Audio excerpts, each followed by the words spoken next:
제가 즐겨 부르는 찬송 중에 이런 찬송이 있어요. 무슨 일을 만나든지 만사형통하리라. 무슨 일을 만나든지 만사형통하리라.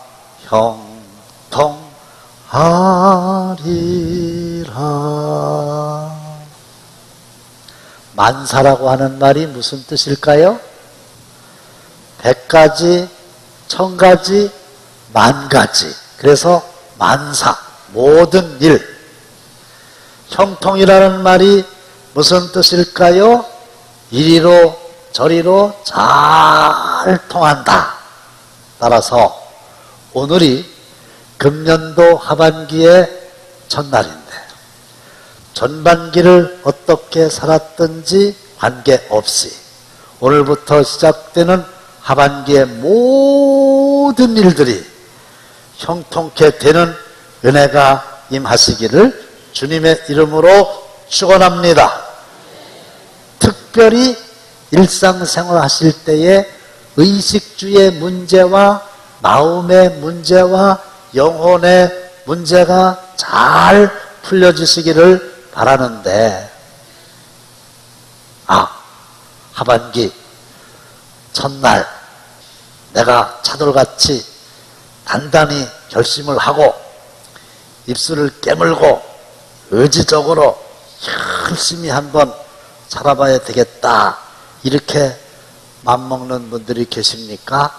일찌감치 포기하시기를 바라요. 왜?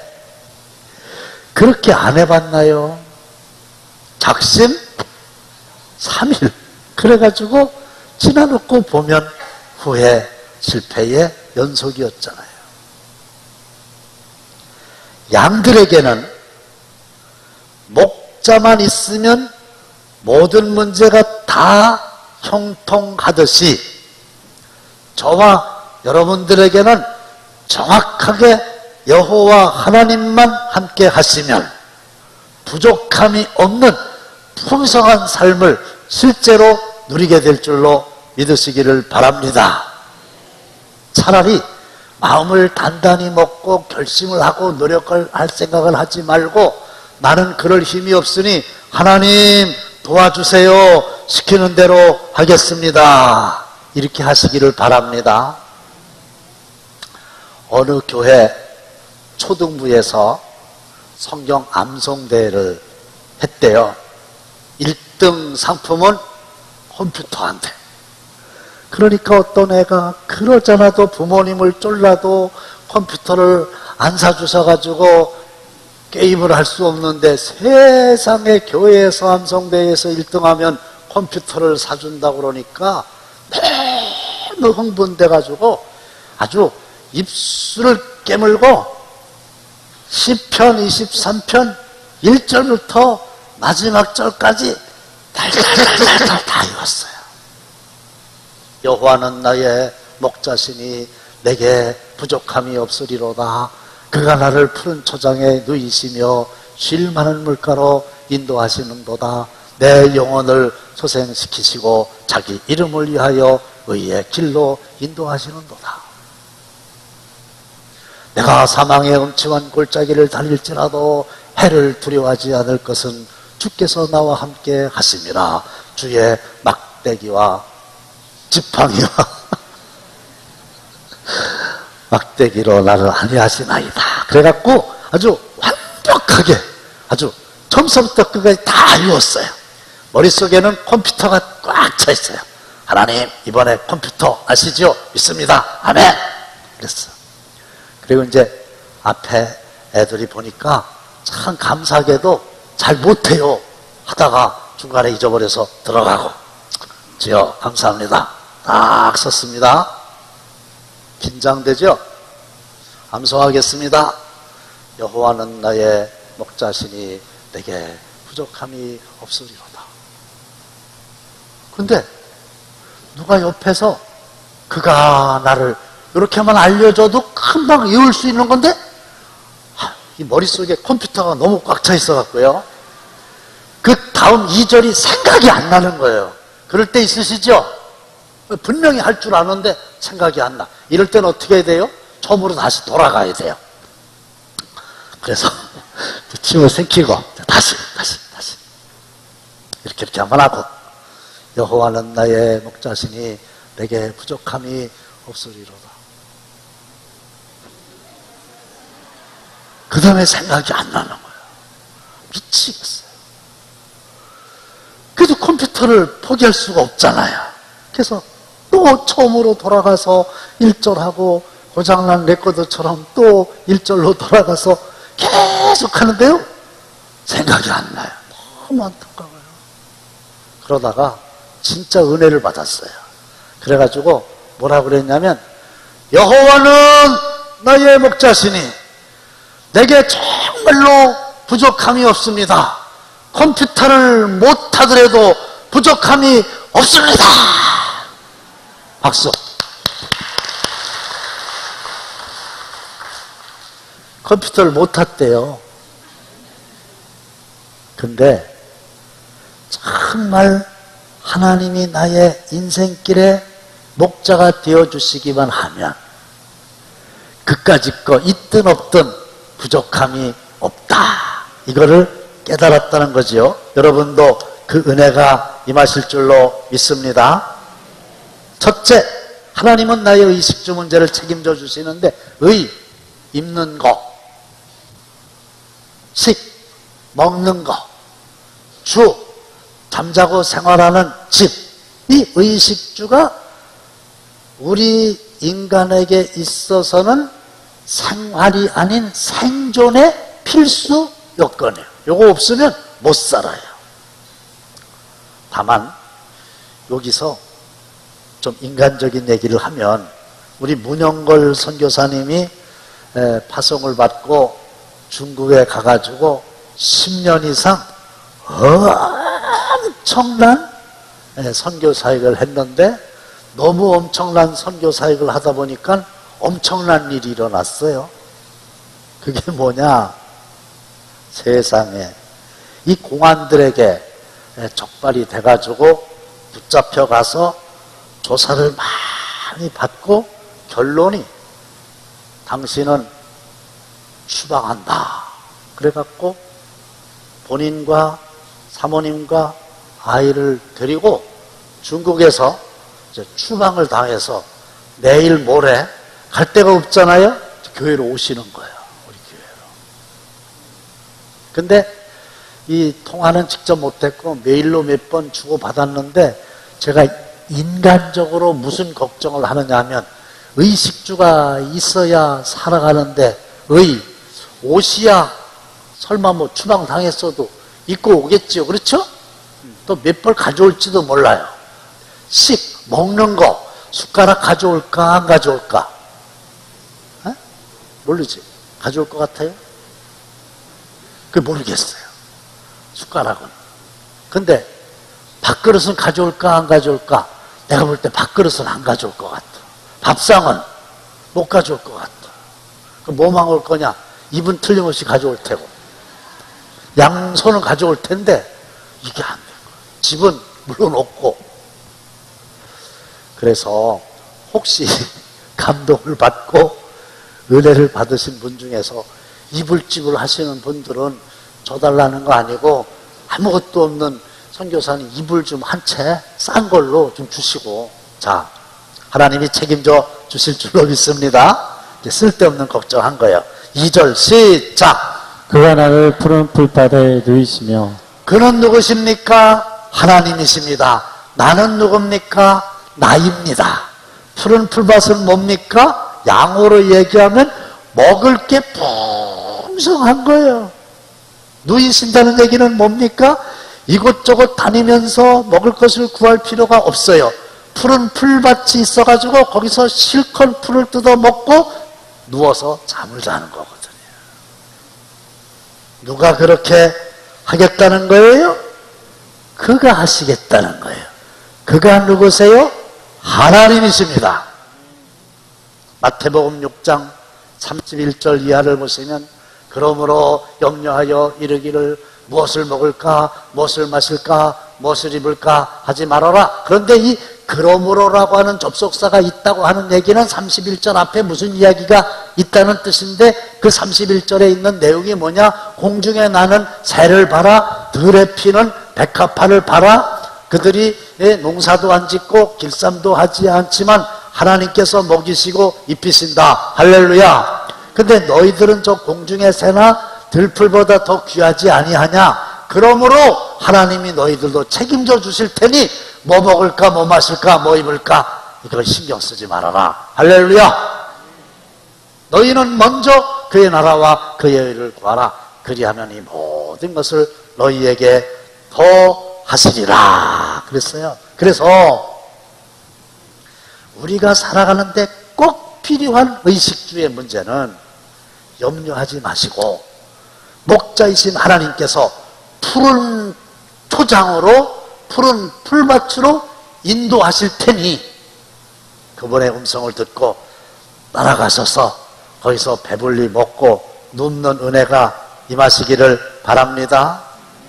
양은 목자를 떠나면 대책이 없지만 목자와 함께하면 목자가 책임져 주십니다. 하나님과 함께하면 하나님은 까마귀를 통해서라도 우리에게 필요한 의식주의 모든 문제를 시원하게 해결해 주실 줄로 믿으시기를 바랍니다.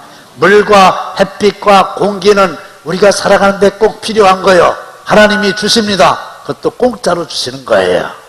걱정하지 마세요. 두 번째, 하나님은 나의 마음의 문제를 책임져 주십니다. 본문 2절입니다. 시작. 쉴만한 물가로 인도하시는도다. 사람이 돼지도 아닌데 먹고 싸고 잠자고 이러면 만족할 수 있나요? 마음이 평안해야 될 거 아니겠어요? 마음에 참된 안식이 있어야 되지 않겠습니까? 인간은 안식과 평안을 목말라 하는 존재입니다. 안식과 평안이 없을 때 갈증 이상의 고통을 느끼게 되는 거죠. 근데 그분은, 하나님은, 목자는 양을, 나를, 우리를 어디로? 쉴만한 물가로 인도하신다. 이 쉴만한 물가는 평안과 안식을 가리키는 말이죠. 2차 대전 때 연합군이 독일군들과 함께 사막에서 전투를 벌인 적이 있었어요. 근데 이 연합군들 많은 시간을 사막에서 전투를 벌이다 보니까 너무 목이 마른 거예요. 갈증을 심하게 느끼는 거예요.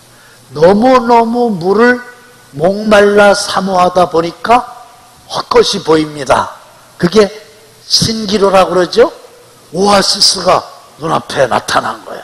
그러니까 막 달려가서 두 손으로 오아시스의 물을 막 퍼서 마시는데 실제로는 물을 퍼마시는 게 아니라 사막에 있는 모래를 막 퍼마셔가지고 이 기도가 막혀서 다 비참하게 죽고 말았다고 하는 게 사실이거든요. 우리 인생도 마찬가지예요. 어떻게 하면 평안한 삶을 누릴 수 있을까? 어떻게 하면 안식을 누리며 살 수 있을까? 다 원하시잖아요. 그런데 예레미야 2장 13절 다 함께 시작. 내 백성이 두 가지 악을 행하였나니 곧 그들이 생수에 근원되는 나를 버린 것과 스스로 웅덩이를 판 것인데 그것은 그물을 가두지 못할 터 웅덩이들이니라. 평안과 안식의 갈증을 느끼는데 그 갈증을 해결하고 평안과 안식을 누리려고 하면 오늘이 안식일이잖아요. 평안히 쉬는 날이잖아요. 목자를 찾아가면은 목자가 쉴만한 물가로 인도한다고 했는데 우리 인간은 두 가지 악을 행하였으니 하나는 생수의 근원이 되는 하나님을 버린 거예요.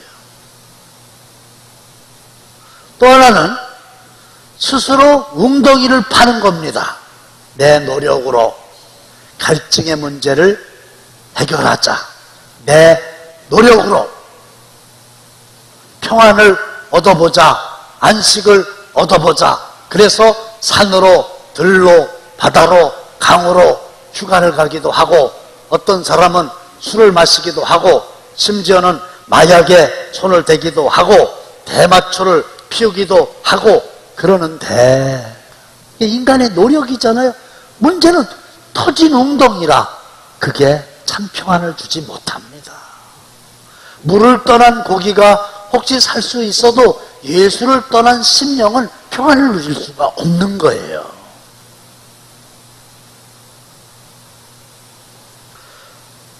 나 어느 곳에 있든지 늘 마음이 편하다.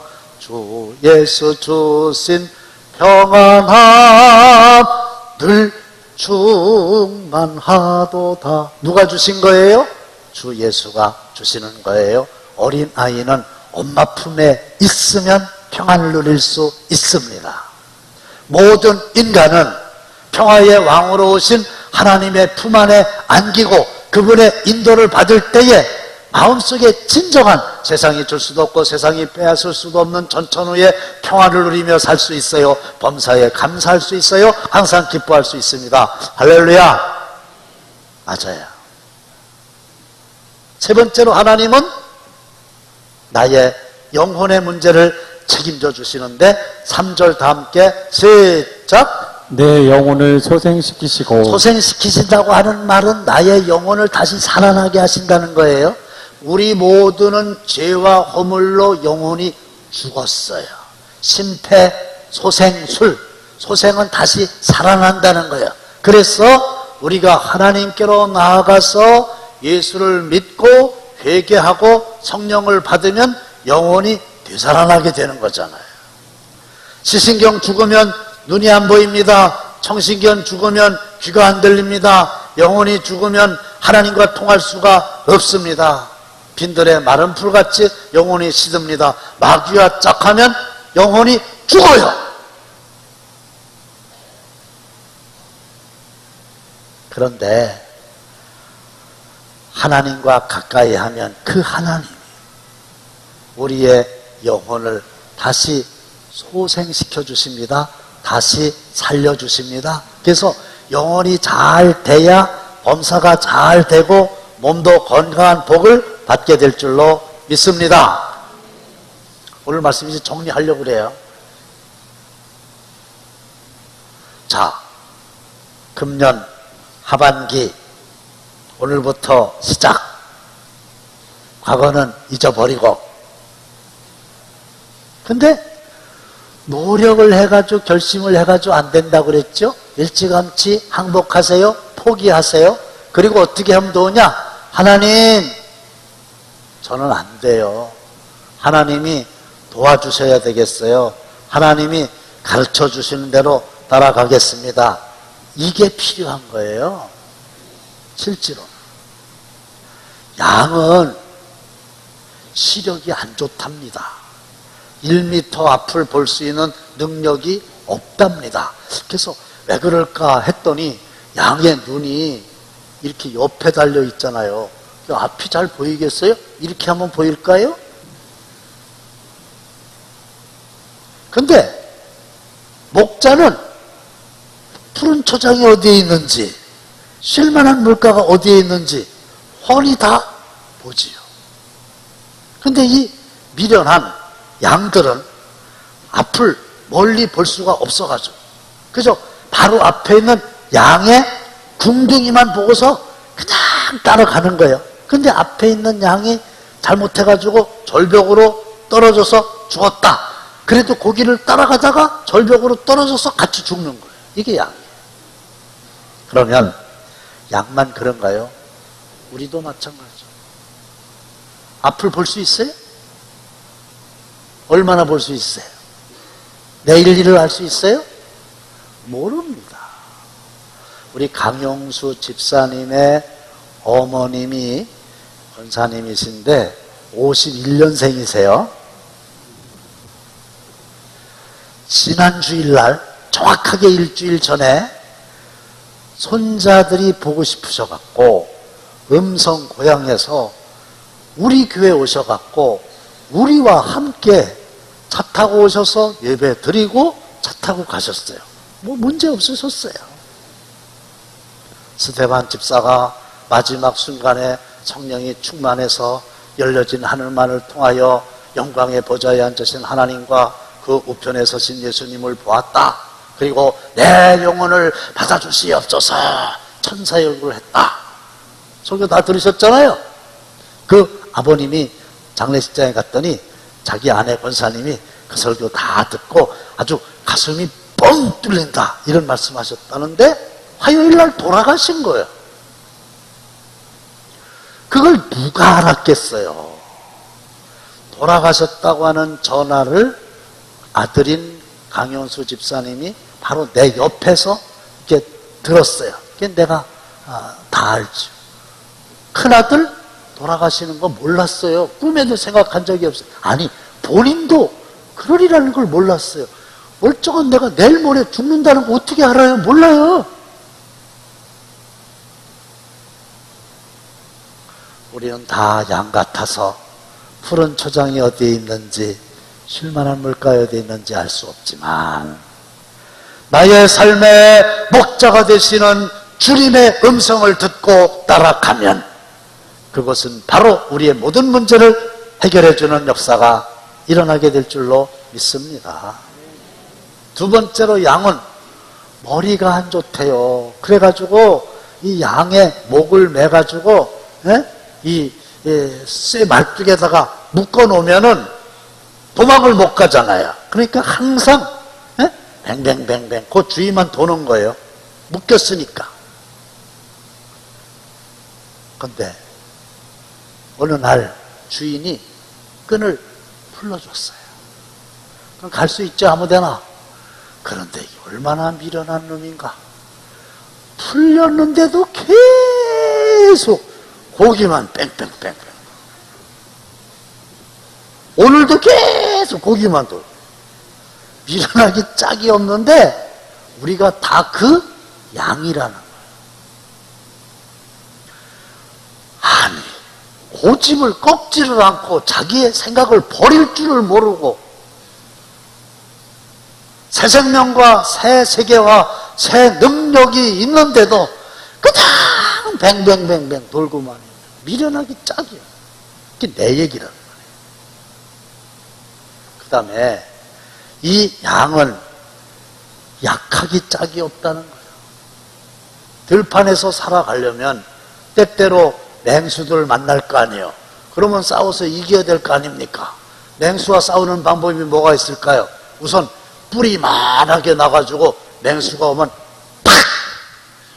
뿔로다가 물리친다든지, 아니면 발톱이 아주 날카로워가지고 맹수가 오게 되면 발톱으로 휙 핥힌다든지, 이빨이 그냥 튼튼해가지고 확 물어 뜯는다든지, 아니면 오면은 뒷발로다가 빵 쳐가지고 그냥 멀리 떨어지게 한다든지, 이것도 저것도 안 되면은 스컹크처럼 막 방귀를 껴가지고 아주 냄새가 지독해가지고 못 오게 한다든지, 뭐가 있어야 되는데 이거는 아무것도 없고 도망도 못 가.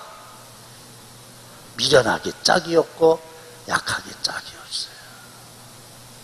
그런데 그 양이 금년 하반기부터는 내가 이 눈에 좋다고 하는 올갱이를 좀 많이 먹어서 시력을 좀 높여서 앞을 좀 더 보고, 내가 공격 능력이 없지만은 열심히 운동해가지고 근육도 키우고 무술도 배우고 태권도도 배우고 이래가지고 맹수들과 싸워서 이겨야지. 미련하기 짝이 없어요. 지가 해봐야 양인데 뭘 하겠어요. 그렇게 할 필요가 없어요. 그렇게 해도 되질 않아. 어떻게 하면 돼요? 그냥 나는 능력이 없으니 나를 인도하시는 목자, 그분의 음성을 듣고 그분을 따라가리라. 할렐루야. 하나님 도와주세요. 하나님, 제 힘으로는 안 됩니다. 저는 주님이 꼭 필요합니다. 그것도 날마다 순간마다 주님을 의지하고 양은 목자의 음성을 듣나니, 그래서 목자와 함께 주님과 함께 거하면 의식조, 마음, 영혼의 문제 두루두루 형통케 되는 복을 받아 누리게 될 줄로 믿습니다.